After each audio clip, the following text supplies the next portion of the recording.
मुंबईत 2006 साली झालेल्या बॉम्बस्फोटा प्रकरणातील एक महत्त्वाची अपडेट आता समोर येत आहे। मुंबईत 2006 साली लोकल ट्रेनमध्ये साखळी बॉम्बस्फोट झाले होते आणि या बॉम्बस्फोटामध्ये अनेकांना आपला जीव गमवावा लागला होता, तर अनेक जण जखमी झाले होते।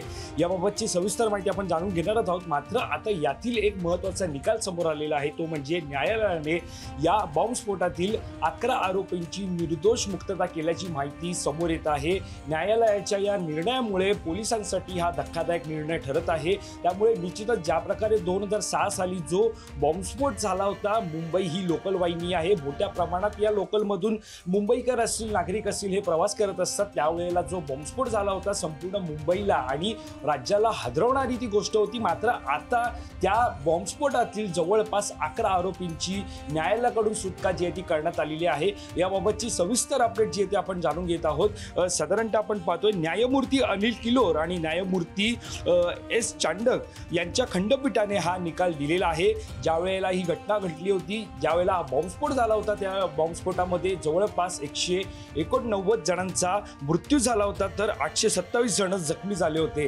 या सगळ्याचा निकाल जवळपास आपण पाहायला गेला तर उच्च न्यायालयाने प्रकरणातील एकंदरीत सुनावण्या ज्या त्या पार पडत होत्या आणि आता 11 आरोपींना निर्दोष सोडल्याने तपास यंत्रणांना मोठा झटका जो तो बसलेला आहे। जवळपास 11 मिनिटात 5 ठिकाणी साखळी बॉम्बस्फोट जे ते मुंबई लोकलमध्ये घडले होते। यावेळी जे प्रवासी होते ते आपल्या कामावरून असतील, काही जण जे असतील प्रवास या लोकलमधून करत होते, मात्र अचानक झालेल्या बॉम्बस्फोटामुळे त्यांना आपला जीव गमवावा लागला होता।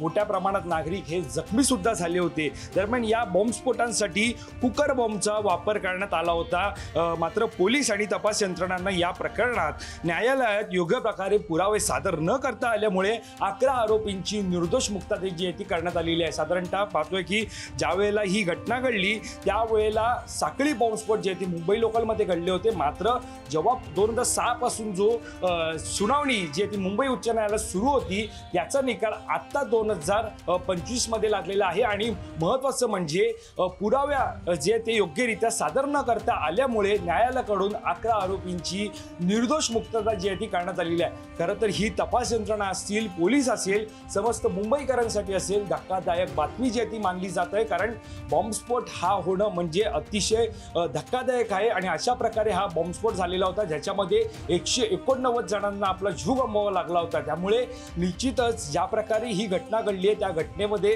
जे आरोपी होते त्यांना त्यांच्यावरती कठोरातली कठोर कारवाई व्हावी अशी त्यावेळेची मागणी होती। मात्र ज्या प्रकारे आता निकाल लागलेला आहे, या निकालामध्ये आपण पाहतोय की ते 11 आरोपी होते त्यांची निर्दोष मुक्तता करण्यात आलेली आहे। जवळपास 19 वर्षांच्या प्रदीर्घ न्यायालयीन सुनावणीनंतर हा निकाल जो आहे तो समोर आलेला आहे। जेणेकरून आपण पाहतोय की 2006 ला ही घटना घडली होती आणि त्यानंतर 2025 मध्ये हा निकाल लागलेला आहे। ते म्हणजे जवळपास 19 वर्षांच्या प्रदीर्घ कालावधीनंतर हा जो निकाल आहे तो समोर आलेला आहे। आता या बॉम्बस्फोटातील एकंदरीत प्रकरण कशा प्रकारे होतं हे आपण जाणून घेणार आहोत। जुलै 2006 रोजी 7 लोकल ट्रेनमध्ये बॉम्बस्फोट झाला होता।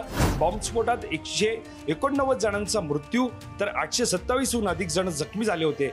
बॉम्ब असलेले प्रेशर कुकर लोकल ट्रेनमध्ये ठेवून स्फोट घडवण्यात आला होता। खार रोड सांताक्रूज मधल्या स्फोटात 7 तर बांद्रा खार रोडच्या स्फोटात 22 जण ठार झाले होते। जोगेश्वरीच्या स्फोटात 28 जण, माहीम जंक्शनला सुद्धा स्फोट झाला होता। मीरा रोड भाईंदरमध्ये 31 ठार झाले होते। माटुंगा रोड माहीम दरम्यानच्या स्फोटात 28 आणि बोरोलीमध्ये सुद्धा मोठ्या प्रमाणात स्फोट झाले होते।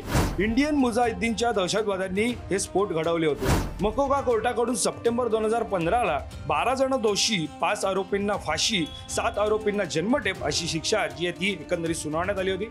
फैजल शेख, आसिफ खान, कमाल अन्सारी, एहतशाम सिद्दीकी, नावीद खान यांना फाशीची शिक्षा जी आहे ती सुनावण्यात आली होती। मकोका कोर्टानं सुनावलेल्या फाशीच्या मंजुरीसाठी सरकारची उच्च न्यायालयात याचिका सुद्धा दाखल होती। 21 जुलै रोजी मुंबई बॉम्बस्फोट प्रकरणातील 11 आरोपींची आता सुटका जी आहे ती निर्दोष सुटका करण्यात आलेली आहे। त्यामुळे अतिशय धक्कादायक अशी ही बातमी सध्या समोर येत आहे, जी मुंबईकरांसाठी असेल, ज्या साखळी बॉम्बस्फोटामध्ये ज्यांचा मृत्यू झाला त्यांच्या कुटुंबियांसाठी असेल, तपास यंत्रणांसाठी असेल, ही अत्यंत धक्कादायक बातमी जी ती मानली जाते। मात्र आता या सगळ्या प्रकरणी आता सविस्तर आता पाहायला गेलं तर तपास आता कशा प्रकारे होणार, कारण निर्दोष त्यांची जी आहे ती सुटका झालेली आहे। त्यामुळे अतिशय धक्कादायक बातमी ही मानली जात आहे। या सविस्तर बातमीवरती आपलं लक्ष असणारच आहे। या संदर्भातील अधिक माहिती जाणून घेण्यासाठी तुम्ही माय महानगर लाईव्हला सबस्क्राईब करायला विसरू नका। व्हिडिओ जर्नलिस्ट अजय सर, मी वैभव पाटील, मुंबई।